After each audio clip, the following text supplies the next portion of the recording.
One of these three men is an expert on unidentified flying objects, commonly called flying saucers. What is your name, please? My name is J. Allen Hynek. My name is J. Allen Hynek. My name is J. Allen Hynek. Only one of these men is the real J. Allen Hynek.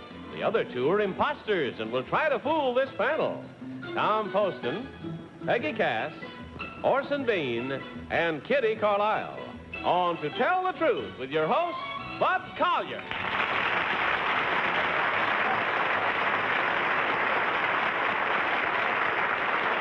Thank you very much. Thank you, and welcome once again to Tell the Truth. Brought to you this evening by Prell Concentrate. Good evening, panel. Good evening, Bob. That's what I like. Spirit all the way down the line. All right, open up that envelope, if you will, please, and follow along as I read you this first story. I, J. Allen Hynek, am a professor of astronomy and director of a large university observatory. I am also consultant to the United States Air Force on unidentified flying objects, sometimes popularly called flying saucers. Part of my job is on-the-spot investigation of sightings of strange things in the sky. Recently, again, there have been a rash of reports of mysterious flying objects. One New Mexico policeman described in detail a brilliant white egg-shaped object which roared away as he approached. A state police captain says he found the ground still smoldering several hours later. While many of the hundreds of sightings each year can be explained as the result of natural phenomena, others, so far, seem to be without a logical explanation. Signed, J. Allen Hynek.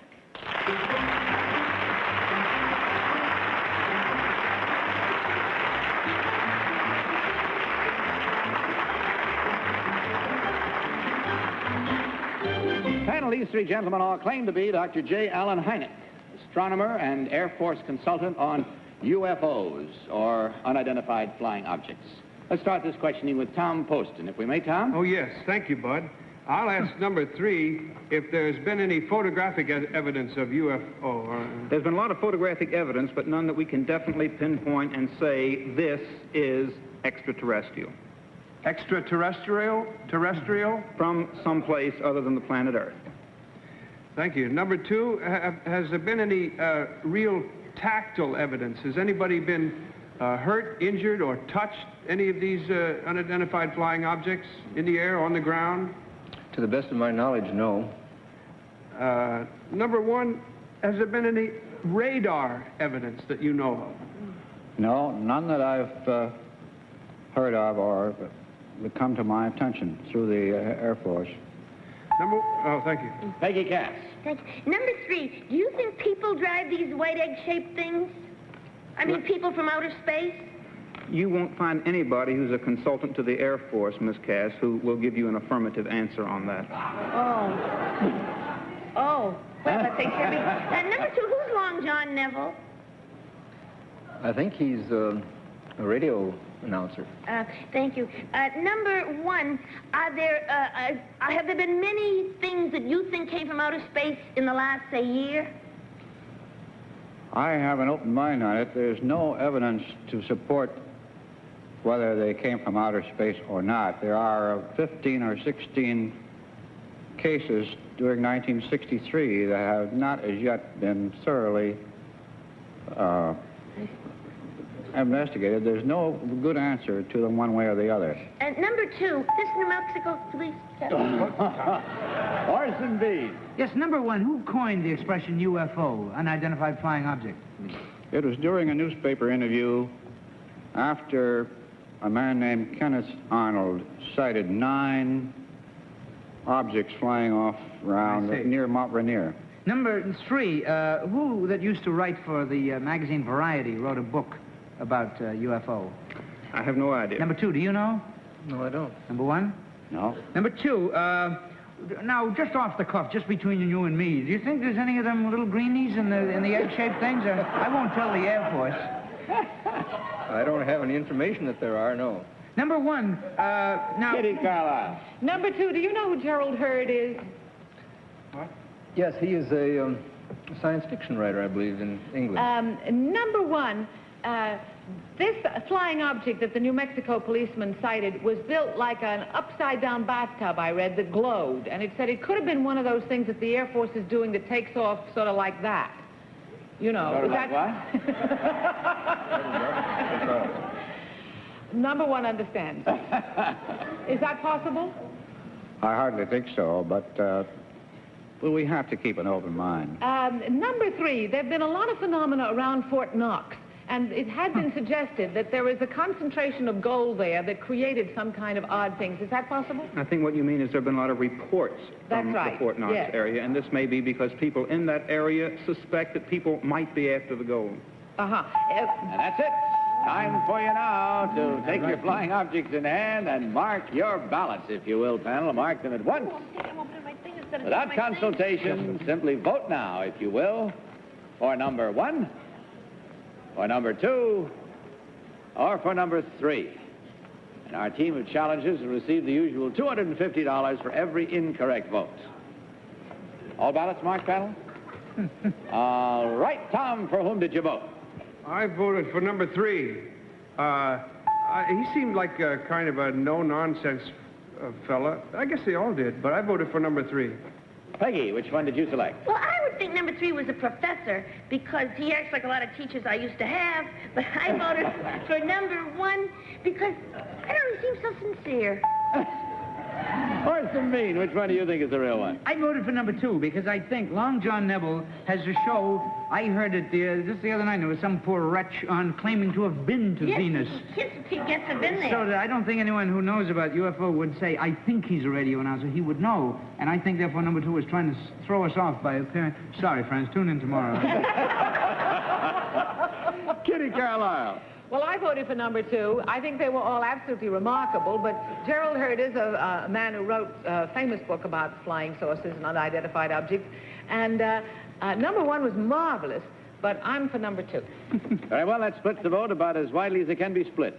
With a panel of 4, 1, 2 for number 2, 1 for number 1, 1 for number 3. Let's go into the charm circle now and see how that stacks up with truth itself, as we learn now which of these gentlemen is indeed the astronomer and Air Force consultant on unidentified flying objects. Therefore, will the real Dr. J. Allen Hynek please stand up?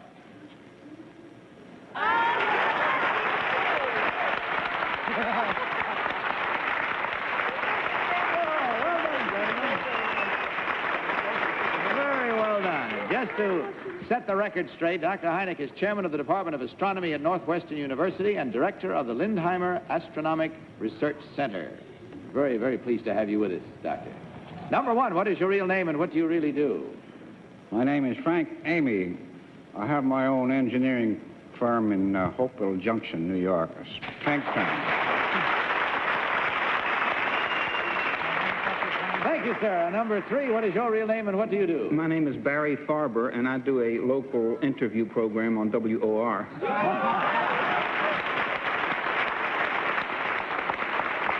Well, you did a good job of fooling this panel, believe me. And in checking the score, I'm sure you know already that there were 2 incorrect votes, and that's twice $250 or $500 coming your way from Aerowax, and of course a gift of all the fine products and the makers of Aerowax. Gentlemen, thank you very much for working us into your evenings, and I hope it was as much pleasure for you as it was for us. Goodbye, and God bless you.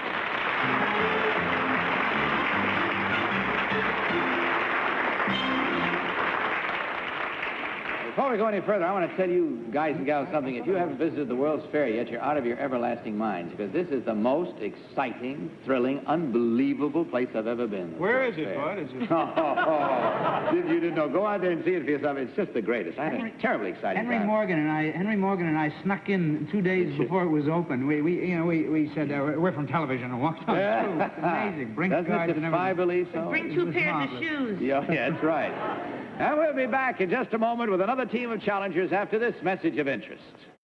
Let's meet our next team of challengers.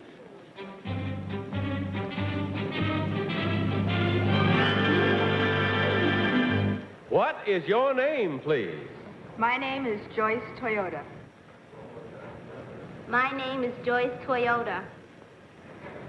My name is Joyce Toyota. Panel, please follow along with your copies of this story. I, Joyce Toyota, along with several 100,000 other American students, will graduate from college this June. When I graduate, however, I will be the only woman in history to hold a degree in my field. I will become the world's first female graduate enologist. An enologist is a specialist in the science of making wine. Signed, Joyce Toyota. Panel, these three ladies all claim to be Joyce Toyota, enologists. Let's start this cross-examination with Orson Bean. Orson? Yes, well, you're splendid-looking girls, and you can make wine in my bathtub anytime you want. When I was a kid in the Depression, I used to help my father. No, that was beer. I forgot. Number two, who was Bacchus?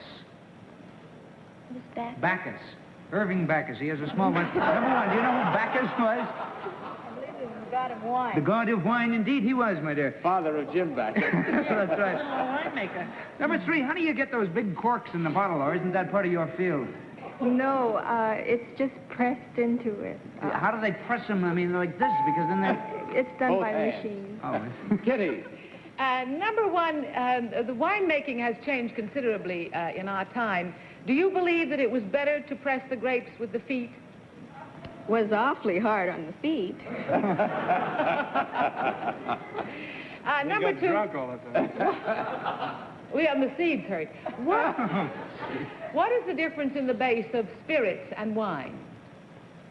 Spirits are distilled, they're added, they're, the sugar, they're the mixture. And wine? Wine is the pure from the grape, the pure juice. Tom Poston. I didn't quite follow that last one, but Number three, what is saumure? Do you know? No, I don't. Do you know number two? As an old wine expert, are you familiar with saumure? No. Number one? No. Well, it's a kind of wine. Number two, how does rice wine differ from grape wine in the manufacture? Well, I only know about grape wines. You don't know from rice wine altogether, No, I'm right? sorry. Because I'm a little familiar. Number three, how is champagne brandy elicited, or how is it arrived at? Well, champagne, it differs from wine. It's a wine, but it's sparkling, and it goes through a double fermentation process. Thank you. Peggy Cass. Thank you. Number two, what company makes Dom Perignon? I don't know. Number three? No, I don't. Number one, do you know? I'm sorry, I don't. Number two, where is Epernay? Epernay? Yes. I believe that's in France. Number three, why do they why do they keep champagne in chalk caves to age it? Well, sometimes they do. In France, I believe they do. But in California, they don't. That's all the time we have. So let's get to the business of pressing the grapes on our ballots, if you will, please. Mark your ballots at once, without change, no consultation permitted. Just vote now, if you will, and as you go, vote for number one, number two, or number three. All ballots marked? No, I didn't mark yet. I want to know where they learned it. There we are. All right, Tom, for whom did you vote? I voted for number one, because she knew about Jim Bacchus. Peggy Cass. I voted for number three. I don't think any of them know too much about champagne, so they must make California wine, and she looks like a California girl to me, so she got my vote. Orson. Yes, I voted for number three, too, because she mentioned California. She knew about the double fermentation, which, while I don't know anything about it, sounds right. I didn't vote for number two or number one. Kitty, which is your choice? I didn't vote for number two or number three. I voted for number one. I believe she looks like the jolly kind of a girl who would take up winemaking as a profession. So there we have it, evenly split, in other words. There are two for number three, two for number one. Let's move toward truth with that and see whether we can look it square in the eye and come up smiling. As we learn now which one of these young ladies actually is about to be the first one of the holder of her degree, namely that of Enology. Will the real Joyce Toyota please stand up? Who's going to get up?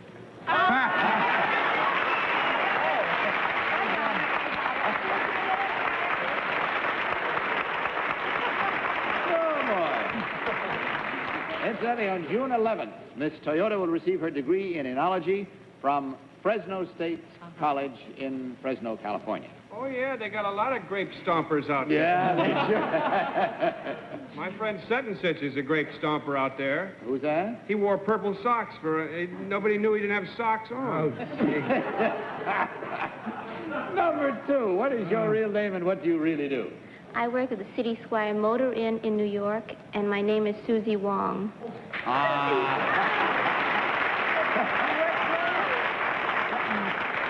From the world of the same name. Number 3, you got half of the votes. What is your real name and what do you do? My name is Leimomi Beamer, and I'm a hula dancer.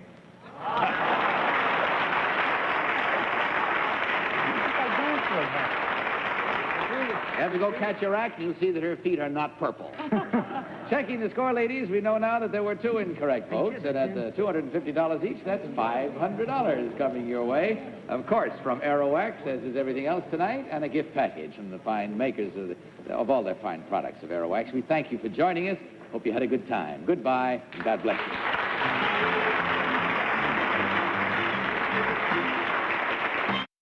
Our third team of challengers.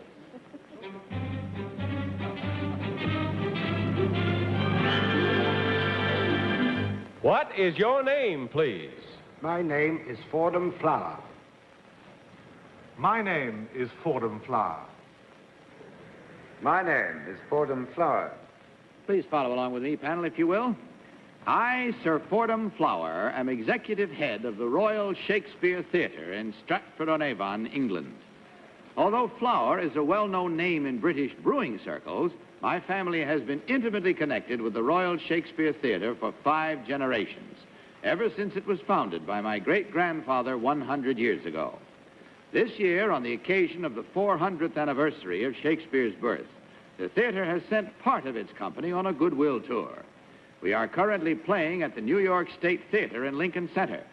My own acting experience, however, is limited to a walk-on in a production of Henry VIII when I was 12 years old.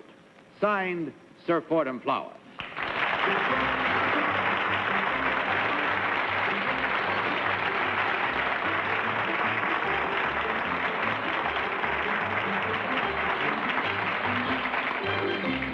Panel, these 3 gentlemen all claim to be Sir Fordham Flower of the Royal Shakespeare Theatre. And we'll start this round with Kitty Carlisle. Kitty? Thank you, Bud.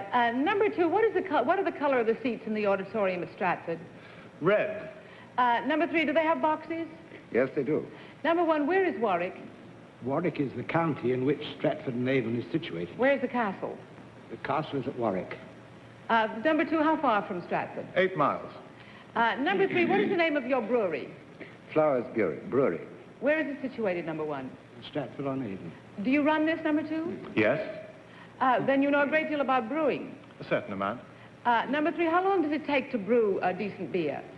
About a week. Well, that is purely and simply the brewing process. I see. Of course, after that, it has to stand and mature. How long does it stand, number 1? About 3 weeks. Tom Poston. Number 2, who is Edward Atienza? Edward Atienza was an actor in the Royal Shakespeare Company some years ago. I remember Sir John Gielgud describing a performance of his and saying, look at it, it's like wisps of dust blowing across the stage. Beautiful actor. Number 3, let's go into the brewing process a little more. Could you tell me the principal ingredients in beer? Yes. Making beer? Barley, from which we extract malt. And the extract from the malt is called wort, W-O-R-T. Gosh. And I think there are a couple of other things. Number 1, what else is left in that process besides the wort? You put hops. Hops go in the beer to give the flavor. Peggy Cass. Thank you. Number 2, where is the Welcome Hotel? It's about a mile outside Stratford-on-Avon. Thank you. Number 3, have you ever done a production of Timon of Athens? No, we haven't. Number 1, who played Richard III 10 years ago at your theater? Sir Laurence Olivier, I think. And number 2, do you agree with that? No, name's gone out of my head for the moment. Number 3, do you agree with that? I don't, but the name has gone out of my head, too. Poor man, he's easily forgotten. Number 2, what are tinsel pictures? Orson Bean. It was me, friends. I didn't want to... Orson? Number 1, who is credited with the first brewing of beer? I don't know. Oh, well, it's before our time. It's Libinius, a legendary Flemish king. I have a fund of these. Number 2, congratulations, or whoever it is, because Paul Schofield in Lear is the greatest from all the reports I've gotten. I'm dying to see it. Number 3 is Alf Salmon. Alf Salmon? Yes. He was one of the directors who actually did direct Stratford about 15 years ago. Number 1, do you agree about Mr. Salmon, Alf? I do. Number 2. That's it. Time for you now to swim upstream and mark your ballots, if you will, please. Mark them at once. No changes permitted once you have marked, and, of course, no consultation permitted while you are marking. Just vote for number 1, or number 2, or number 3. All ballots marked? All right, Tom, for whom did you vote this time? Somehow I didn't mark yet. Oh, you didn't? Mark. Well, I don't know what to mark. Well, get with it. Quickly, time is running out. crayon, my dear. There we go. What the heck? What'll it be? Anybody who knows Teddy Atienza, I guess I'll vote for him. Great actor. Number 2 is your vote, all right? Peggy. Well, I voted for number 2 because the Welcome Hotel is about a mile outside of Stratford, and it was Marius Goring. Is that so? And Richard III. I knew it wasn't me. Well, we're all right so far because it is number 2. I see. Because 6 years ago I went to Ascot and lost 15 shillings on a horse, and the bookmaker's name was Alf Salmon. And number 3 and number 1 both knew that he was the director. Brilliant. All right. Kitty Carlisle. I voted for number 2. It wasn't during the theater season. That's what he does. That makes it unanimous for number 2, then. All right, let's see how well that brings you up to the facing of truth as we learn now which one of these gentlemen really is the former bookie. No, the real head of the Royal Shakespeare Theater. Will the real Sir Fordham Flower please stand up?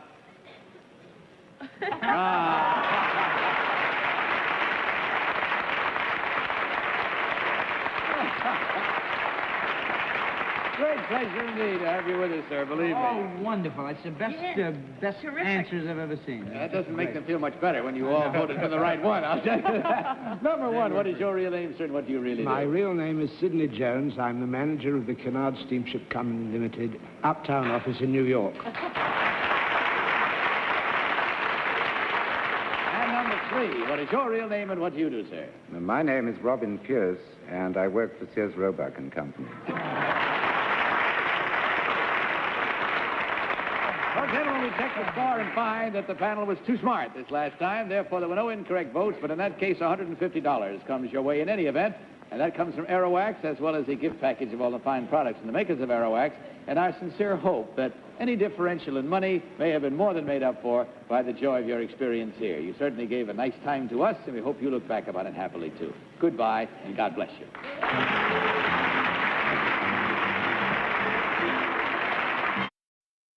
And Tom, I thank you for teaching me how to not have to wear socks anymore. Just stamp on grapes in my bathtub. And Not rice wine. Not rice wine. No, that's no good unless you want white socks. Thank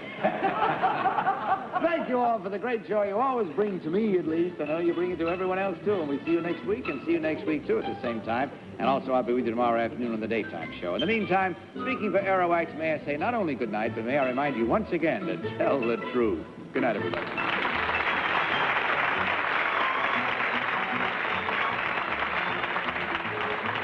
To Tell the Truth is a Mark Goodson, Bill Topman production.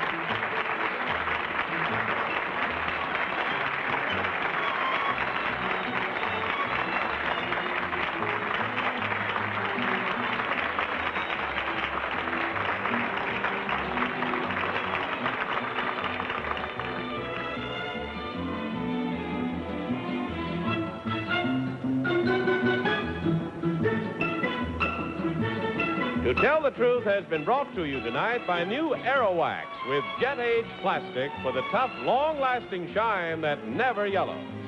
Johnny Olson speaking for To Tell the Truth. This program was recorded.